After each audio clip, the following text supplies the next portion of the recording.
we're just one day away from that big Fox Business, our first GOP presidential debate. And, of course, all eyes on this debate is really, can we get some answers, right? We want the answers. We want to get beyond the slogans, beyond the sound bites.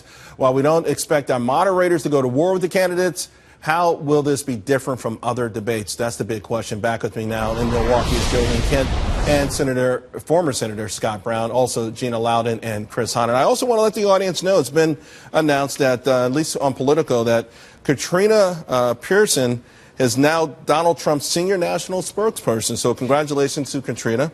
She was on the show earlier, and we'll have her on a whole lot more.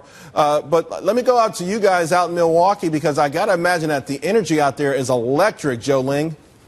Yeah, the energy certainly is ramping up here. It's quiet behind me, but just 24 hours from now, it's going to be filled with hundreds of politicos coming in to spin their candidate. We expect a lot of the candidates to come here. But really the big issues that are facing these candidates is how to create jobs. And we expect the moderators to ask questions about, what and how do you actually do that? And Trump, of course, will be getting focusing a lot of his attention on the economy. We also do expect to hear from Cruz and Rubio really trying to break out and up their numbers in the polls. According to the Facebook data we've been looking at, Cruz really has been resonating among the GOP and those who are talking about him on Facebook. So we'll see how he performs, Charles. Yeah, Senator Brown, I think, I think Cruz was the winner of the last debate, but it was so crazy. It was like the Wild Wild West. Now, the good news, though, was that a lot of these also-rans, a lot of the guys and gals, 2%, 3%, 4%, got a lot of airtime, and I think it served them very well.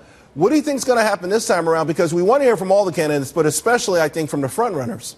Well, I think Marco and Cruz did well last time, and I think it shows in terms of what they're getting and the type of money they're receiving and support they're getting. And when you talk about the energy here, yes, there's a lot of energy, but in speaking with Maria and Neil, they're very excited, a little nervous, but very excited, because this is going to be, I think, a different debate. We are going to talk specifics because it's the nature. It's Fox Business, and we're talking about business-related issues. So on the one hand, you want that knockout punch. On the other hand, we'll probably hear the day after the debate, man, it was too wonky. They kept talking about facts and figures, and I almost went to sleep. So, we got to kind of watch out what we ask for. But I'm excited for the people that are coming. You already see the operatives here. They're already kind of, laying down their turf and getting ready. So it's going to be a lot of fun. Gina, I got to believe that for the Jeb Bushes of the world, that this is it. This might be make or break time. I keep hearing that it's not, that everyone's pretty cool, calm, and collected. But remember, he was the initial front runner, and he had all the money. He had all the prestige. He had name. All of that's gone. It is gone, and it doesn't seem to be reviving in any way, shape, or form. In fact, it looks like most of Bush's support is sort of starting to trickle off to other candidates that were already doing pretty well. We know that Maria and Neil will be both, very fair in this, and so nobody's going to be able to blame it on the moderators this time. It's all on the candidates, and they're going to have to talk a lot of issue and a lot of policy. And I think that breakout moment comes when they speak to the heart of conservatives, because we've seen how that is the key, it seems, Charles, to what happened with Trump and his lead, and to what also happened with Carson. Chris, to that point, we know that conservatives, a lot of things matter to them. In fact, the Tea Party, evangelicals, they have been sort of the ones who have been the most vocal. Those are the ones who are sort of driving the leadership of Trump and Carson at the top of the ticket. But one thing unifies all of us, it's our wallet. And if someone could explain to me how their policies are better than the next person, and how the average person out there benefits. Well, that's the key to what you said there, is they've got to distinguish amongst themselves why they are different than the other 7 on the stage. We keep hearing them say the same line over and over. Any one of us would be the better candidate than Hillary Clinton. That's nonsense. They don't even believe that themselves. They've got to say why they are the best candidate and what distinguishes them, especially if you're on the edges. If you're a Kasich or if you're Rand Paul, you're on the edges of that thing. You've got to say exactly why you should be the nominee and not the others. I do think, though, Senator Brown, that you do have 3 candidates who are talking flat tax, and the others who are talking lower tax rates.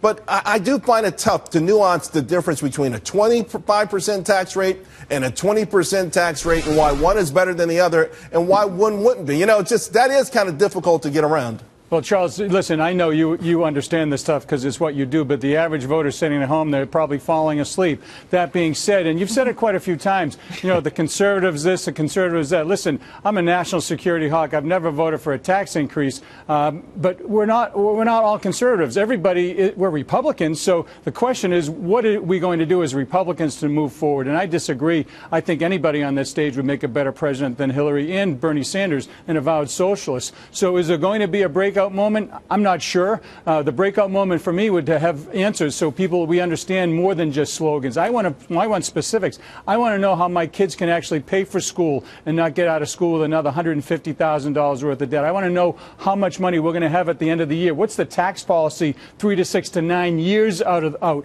How can we actually deal with the regulations and high taxes? Let's get going. You know what, Senator? By saying we're all good, you basically are giving a lot of credibility to some candidates that probably don't deserve that credibility. And that's been said a lot during this campaign, and that's why you've got people like Donald Trump leading the ticket, who will be Barry Goldwater times 1,000 for the GOP. Yeah, so keep saying it. Keep saying you'll take any one of them over Hillary Clinton, and you're going to get exactly that. Great. We'll see, won't we? That's the beauty of politics. Yeah, we have an opportunity. It's not over till it's over. Hey, Senator Brown. Go ahead, Gina. Go ahead. It's whoever, Charles. It's whoever I think can speak the strongest against crony capitalism, because that's what the base of this party is the most concerned about with the establishment candidates.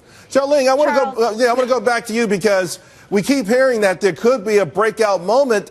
Again, I don't know how they're going to distinguish themselves. Is there a feeling around there? You've been out there now all day long. Is there sort of whisper talk about, hey, so-and-so is going to find a way to break out tomorrow?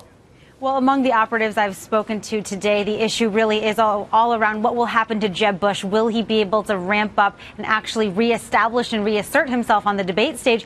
I also walked onto the debate stage today, and here is the marked difference. There used to be 10 podiums on that stage, and now there are 8. That's Plus, good. you have to take into a consideration that the answers are no longer 60 seconds, they're 90 seconds. So the candidates will have time to flesh out some more of the details that we're really looking for that Senator Brown just mentioned. Plus, you also have Chris Christie moving to the earlier debate, and so you can expect some more fireworks there with Governor Huckabee as well. So there are a lot of opportunities here for the candidates to engage in a new way because of a slightly different format. And if you look at what viewers and voters want on Facebook, where everyone is gathering and voicing their opinions, they really want to know about the economy, jobs, how can we increase wage growth, which we saw in the last month. It has improved a little bit, but voters really want more of that for the day-to-day paycheck. Scott Brown, here's the thing. Joe Ling also talked about interesting things on Facebook. Ranking number 1, government ethics, religion, guns. These are things the mainstream media doesn't talk about, but obviously they're resonating. Well, and when you're talking about ethics, what are they really talking about? They're talking about Hillary Clinton and the whole email server, the lack of trust, the fact the first thing you think about whether is she's a liar or not trustworthy. That being said, let's talk about Jeb Bush for a second. It's not about just the debates. He and others are actually resonating in New Hampshire, the first in the nation primary state, because they're spending time. They're doing town halls. We had him at my house. We had over 300 people there at our No BS Backyard Barbecue, and he nailed it. He was on point and ready. So we'll see what happens. You still have some time left. It's not over till it's over. And I know Christie is starting to resonate as well. Christie's done over 50 town halls in New Hampshire. All right, guys, let's leave it there. Thank you very much.